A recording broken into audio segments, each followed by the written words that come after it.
السلام عليكم. لا تنسوا الاعجاب بالفيديو والاشتراك في القناة تشجيعا لنا لنستمر بنشر المزيد إن شاء الله.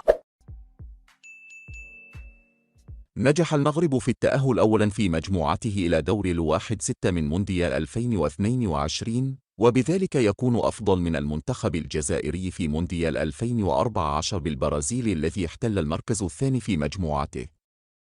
وللتذكير، أصبح المنتخب المغربي أول منتخب عربي يتأهل إلى الدور الثاني من مونديال العالم بعد المنتخب الجزائري الذي تأهل لكأس العالم 2014 في مجموعة تضم فريقين من أوروبا وبلجيكا وروسيا، وآخر من آسيا كان في ذلك الوقت كوريا الجنوبي.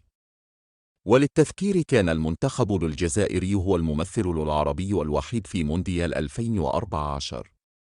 تأهل الخضر الدور الثاني بسيناريو رائع رغم فشلهم في المباراة الأولى ضد بلجيكا ومباراة بطولية ضد بطل العالم الألماني المستقبلي. السلام عليكم.